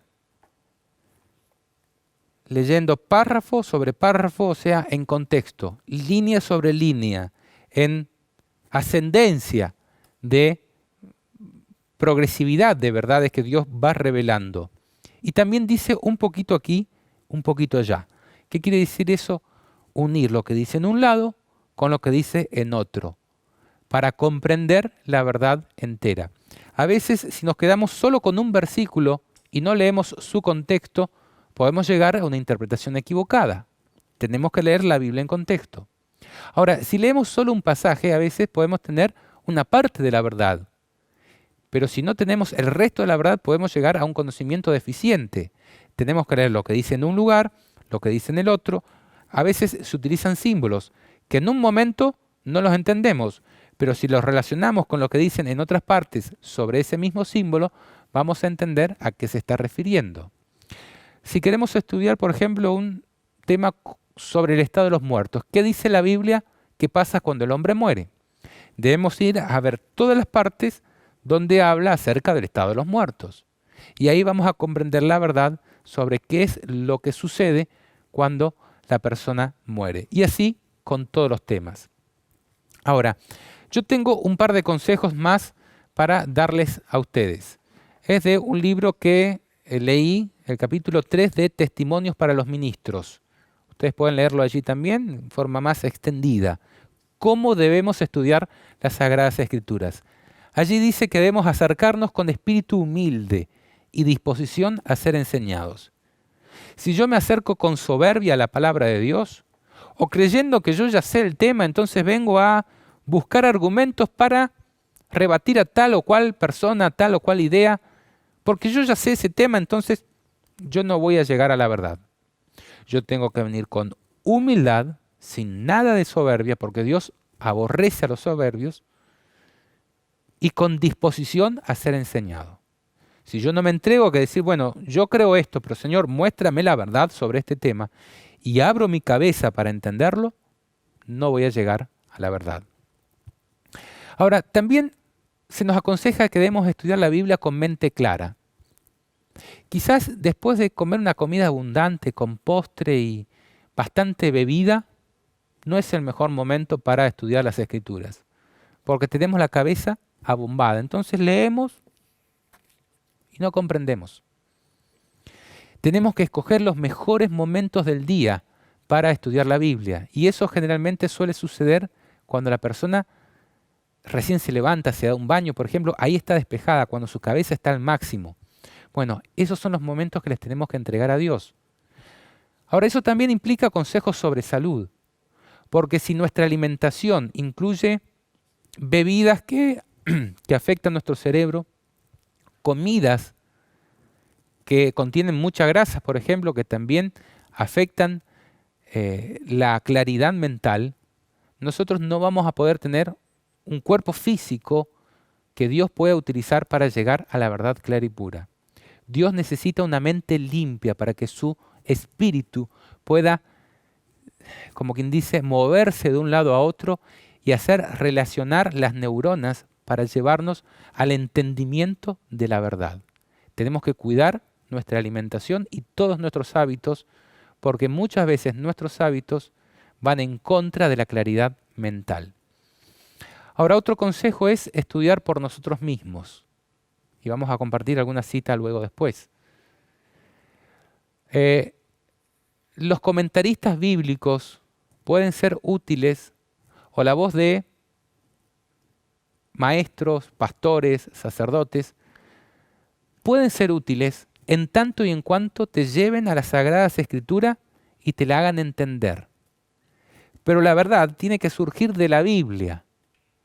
Yo no puedo basar mi creencia en lo que dijo un gran pastor, en lo que dice el comentario bíblico de los presbiterianos del cuarto día, por decir algo, por decir un ejemplo inventado. No. Ese comentario bíblico te tiene que llevar a decir, bueno, esto entendemos que puede ser así por esto, aquello, este pasaje, aquel otro. Entonces te ayuda a tener conocimiento de los pasajes que hablan sobre el tema. Entonces, a través del así dice Jehová, es que nosotros llegamos a la verdad. Ahora, cuando hablamos de estudiar la Biblia, nada mejor que sentarse con mente clara y abrir la Escritura por uno mismo pidiendo la dirección del Espíritu Santo. En algún momento hay lugar para consultar a ver a qué llegaron otros. Pero nuestra principal tarea es, Señor, aquí vengo a que me enseñes, acá está tu palabra, vengo a aprender de ella. Porque si nosotros continuamente aprendemos de lo que otros dijeron sobre la palabra, vamos a ir sobre terreno pisado por otros y quizás caigamos en los mismos errores en que cayeron esos frágiles seres humanos que escribieron esos comentarios que no son inspirados. Entonces, un consejo es estudiar por nosotros mismos las Sagradas Escrituras. Y el último consejo que traigo para ustedes es que tenemos que guardar un equilibrio entre la independencia de criterio, que Dios nos ha dado libertad y que nosotros podemos tener una comprensión propia, respecto de la soberbia de nuestras opiniones, respecto al entendimiento de otras personas que también han estudiado. Entonces, nosotros tenemos que respetar la voz de la iglesia, por ejemplo, la que nosotros consideramos que es verdadera en nuestro tiempo. Si toda la iglesia se reúne y dice, no, hemos estudiado este tema, y para nosotros nos parece que es así, por esto y aquello, nosotros tenemos que respetar esa voz, en tanto y en cuanto esté de acuerdo a las Sagradas Escrituras. Y también hay lugar para decir, bueno, yo he aprendido esto, por esto y esto. Y Dios me ha enseñado esto a través de su Espíritu. Dice la cita del cual les comentaba, Dios puede enseñarnos en un momento, por su Espíritu Santo, más de lo que podrías aprender de los grandes hombres de la tierra. El universo está observando el conflicto que se desarrolla sobre la tierra. A un costo infinito, Dios le ha proporcionado a todo hombre una oportunidad para que conozca lo que ha de hacerlo sabio para la salvación. La Biblia. Cuán ávidamente miran los ángeles para ver quiénes aprovecharán esta oportunidad. Cuando se presenta un mensaje a los hijos de Dios, estos no deben levantarse en oposición a él. Deben ir a la Biblia, compararlo con la ley y el testimonio, y si no soporta esta prueba, no es verdad. Dios quiere que nuestras mentes se expandan. Desea colocar su gracia sobre nosotros. Podemos tener un banquete de cosas buenas todos los días. Dios puede abrir todo el tesoro del cielo para nosotros. Repito, Dios quiere que nuestras mentes, ¿qué dice? Se expandan en el conocimiento de su palabra a través de la enseñanza de su Espíritu. Él dijo, yo me voy, pero vendrá el Consolador. Él les recordará todo lo que les he dicho y les enseñará todas las cosas. ¿Estamos teniendo en cuenta la obra de ese Espíritu Santo? ¿Creemos que nos puede guiar nosotros a la verdad si nosotros se lo pedimos? Bueno, eso es el consejo, que nosotros vayamos a la Biblia, a la fuente de la verdad por nosotros mismos y pidamos la conducción de ese Espíritu, y los portales del cielo y de todas las verdades de la palabra viva y eficaz pueden llegar a nosotros, y en un momento podemos aprender mucho más de lo que han hablado presuntamente grandes sabios sobre las cosas escritas en este libro. No debemos manejarlo con soberbia, porque Dios resiste a los soberbios, pero con humildad eso puede ser una gran realidad. Estamos llegando al final del programa, Loreto. Comentarios, conclusiones y... Bueno, primeramente agradecer a todas las personas que estuvieron compartiendo con nosotros. Aquí hay algunas personas también que están compartiendo sus testimonios personales. Por ejemplo, hay una familia que, bueno, en este caso nos escribe Ricardo Gómez y dice, hola Loreto, les escribimos desde Colombia. Todos los días al caer el día leemos la Biblia en familia y aprendemos más de Dios. Si queremos cambiar, allí están los consejos. Nuestra vida ahora es mejor. Amén. O sea, ahí también podemos ver Un ejemplo a seguir. Exactamente. Un ejemplo de cómo es que nosotros somos transformados a través de la palabra de Dios. También hay una persona que está contando un poco su experiencia de que ella no siente el perdón de Dios, y creo que va en base a lo que nosotros dijimos de que la culpabilidad es la que al final es la que termina destruyéndonos. Pero nosotros sabemos que Dios, a través de la Biblia, nosotros sabemos que Dios es el que pone el querer como el hacer su buena voluntad. O sea, Él pone en nosotros el querer hacer las buenas cosas y nos da la manera de hacerlo, porque nosotros solos no podemos. Y quiero que entendamos eso. Ahora, es un buen síntoma el de sentirse en cierta medida lejos. ¿Por qué? Porque el Espíritu Santo está obrando en esa persona. Dice Jesús, cuando venga el Espíritu Santo, Él los convencerá de pecado, de justicia y de juicio. Si no nos reconocemos pecadores y lejos de Dios, ¿cómo vamos a poder llegar rendidos a los pies de Cristo? Ese es el primer paso. Entonces, que no se sienta mal esta amiga. Está en el sendero correcto. Ahora le falta ponerse en las manos de Cristo, entregarse en su amor, rendirse ante Él en oración y decirle, Señor, enséñame a vivir. Y de hecho muchas veces, a veces nosotros nos ponemos de que hay pecados que son peores que otros. No sé, por ejemplo, la fornicación pensamos que es algo, bueno, ahora está mucho más, Pero que o sea, se cree mucho Sí, menos pecado, sí. pecado, pero es como que en mis, bueno, Vamos a no decir sé. matar. Bueno, matar es un pecado muy grande, pero Pero el pecado que expulsó del cielo a Satanás no fue matar, fue fue la soberbia, la soberbia, sí, el el egoísmo, el querer la estar en el ambición, la lugar de Dios, codicia. sí. Pero lo importante es que nosotros, para Dios, el pecado más grande es el creernos que no estamos en pecado. O sea, las personas que están tan ensimismados en que no, yo soy perfecto, yo tengo una vida perfecta, yo hago esto, Yo no yo soy estoy... tan malo, hay otros peores que yo. Sí, exactamente. Entonces es como que eso nos aleja de hacer la voluntad de Dios y nos aleja de realmente darnos cuenta de nuestra condición. Y por eso es que cuando nosotros leemos la Biblia nos damos cuenta de nuestra condición, porque conocemos que Jesús fue el único perfecto y nos ayuda a nosotros ser así porque nos da los pasos a seguir. Y mi conclusión sería, bueno, antes de mi conclusión me gustaría remencionar que tanto el enlace de la revista que presentamos aquí se encuentra en la descripción del video, es decir, en el video abajo hay una descripción, allí está revista sobre la Biblia, está, y el enlace. Y también puse el enlace para que ustedes puedan buscar la aplicación que se mencionó aquí, My Bible, para que ustedes puedan encontrarla en sus celulares y descargarla, y ahí ustedes pueden también poder adquirirla. Entonces, en mi conclusión, me gustaría decir de que Dios tiene tan amor, tan grande amor, que nos dio todo el cielo para que nosotros podamos ser salvos. Y con el cielo nos dio a Jesús, nos dio al Espíritu Santo, y también nos dio la palabra más segura, que es la Biblia. Y nosotros, la manera de estudiarla es permitiendo que sea Dios que nos enseñe, que Él sea nuestro maestro. De hecho, las veces que yo más aproveché el estudio de la Biblia fue cuando estaba completamente concentrada en lo que estaba leyendo. Y como que estaba buscando, y un consejo personal es también que utilicemos concordancia bíblica.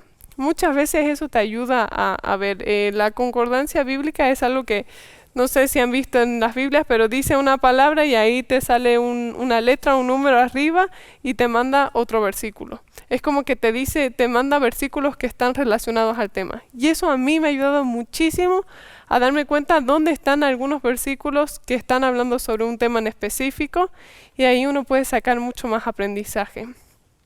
Y otro consejo que yo quiero dar y con el que me gustaría concluir este programa es que nosotros nos encarguemos de nuestra vida, de que nosotros nos veamos a nosotros en el espejo de la Biblia, que podamos estudiar la palabra de Dios y sea ella la que nos enseñe, la que nos instruya, la que nos lleve a transformar nuestras vidas, pero que nosotros no seamos juzgadores de otros, que permitamos que cada persona tenga su conocimiento, tenga su acercamiento a Dios, tenga su proceso de caminata con Dios, porque nosotros, ¿cómo sabemos que estamos en el buen camino y cómo sabemos cuánto hemos avanzado? Es cuando vemos la vida de Cristo y vemos qué tan parecidos somos a Cristo o qué tan diferentes somos de Cristo. Entonces, llamar a todas las personas de que nosotros no estemos viendo a los demás. No estamos viendo qué está haciendo la otra persona, no estemos intentando convencerlas de algo, sino que nosotros prediquemos lo que nosotros hemos hecho, lo que nosotros hemos creído. Y de hecho hay un versículo en la Biblia que ahora no sé dónde está, pero dice, ve y di lo que Cristo ha hecho por ti, lo que Cristo ha hecho en tu vida. Entonces nosotros tenemos que ir y testificar las cosas. Cuando Jesús le habla a los endemoniados de Gadarenos, los ex endemoniados, ¿no? Que querían ir con él, y dicen, no, vayan y cuenten lo que Dios ha hecho en sus vidas. Sí. Eso es. Entonces, cuando nosotros realmente hacemos eso, yo te voy a contar lo que Dios hizo conmigo. No quiero convencerte de algo, sino que simplemente vos vayas y conozcas al Cristo que yo conocí y que realmente me transformó la vida.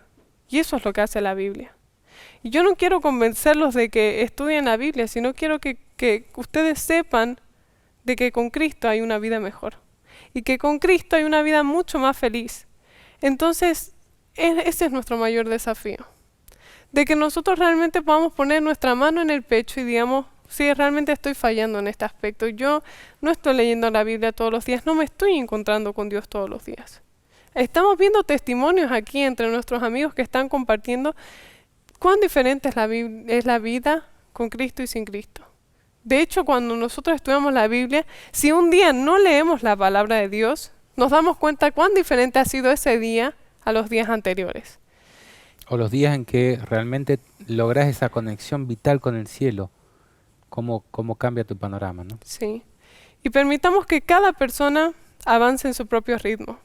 Y si una persona está compartiendo algo que ella está conociendo, algo que ella está creyendo, nosotros no seamos rápidos para juzgar, sino que escudriñemos todo, escuchemos las cosas, pero busquemos la verdad en la Biblia y busquemos lo que Dios nos quiere decir a nosotros en la Biblia. Pero no presionemos a nadie, no juzguemos a nadie por lo que está entendiendo, sino que caminemos juntos y de hecho ayudémonos unos a otros. Compartamos nuestros estudios para que así podamos complementarlos. Así fue la iglesia primitiva. Era como que estaban todos reunidos y estaban todos juntos estudiando la Biblia y la palabra de Dios. Y así fue como surgieron los grandes reavivamientos. Y es así como Dios va a hacer grandes cosas con nosotros hoy. Si nosotros estudiamos la Biblia y compartimos el conocimiento con otras personas, con nuestros hermanos. Y eso nos va a ayudar también a que nosotros vamos a ser una iglesia unida, como es la que Cristo quiere formar en este tiempo. Así que ese sea nuestro objetivo. Y que nosotros nos ayudemos unos a otros en vez de atacarnos unos a otros. Y que Dios pueda transformar nuestra vida y ayudarnos a que seamos luz en medio de las tinieblas. Y que puedan ver a Cristo a través de nosotros y así quieran también algo de lo que nosotros estamos conociendo. Así que les agradecemos a cada persona que están compartiendo y viendo y que podamos ser muchas más las que llevemos la luz de Cristo como estandarte en nuestro corazón. Amén. Ese es el mandato que Jesús dirigió a sus discípulos y justamente la cita con la cual yo quiero terminar. Coincidentemente estamos hablando sobre lo mismo. Dice esta cita del deseado de toda la gente, es escrito por Elena de White, que ya vamos a hablar algún día sobre ella.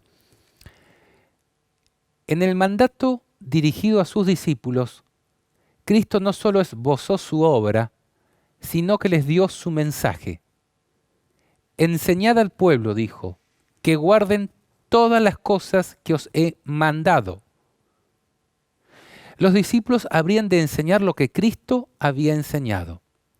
Ello incluye lo que Él había dicho, no solamente en persona, sino por todos los profetas y maestros del Antiguo Testamento. Excluye la enseñanza humana. No hay lugar para la tradición, para las teorías y conclusiones humanas, ni para la legislación eclesiástica. Ninguna ley ordenada por la autoridad eclesiástica está incluida en este mandato. Ninguna de estas cosas han de enseñar los siervos de Cristo. La ley y los profetas, con el relato de sus propias palabras y acciones, son el tesoro confiado a los discípulos para ser dado al mundo. El nombre de Cristo es su consigna, su señal de distinción, su vínculo de unión, la autoridad de su conducta y la fuente de su éxito. Nada que no lleve su inscripción ha de ser reconocido en su reino.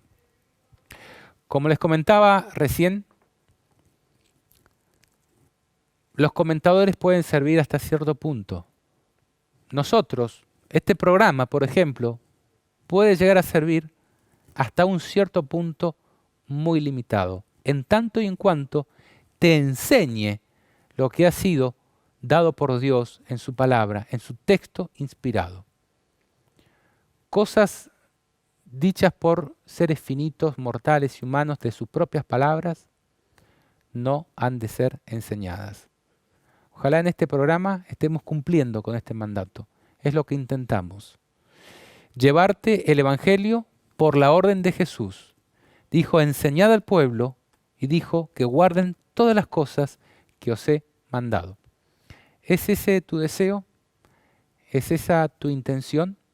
Guardar todas las cosas que Jesús ha mandado por su propia palabra y a través de la de los profetas que Él inspiró. Ojalá que así sea. La oportunidad está pasando. Vos, ¿qué estás haciendo?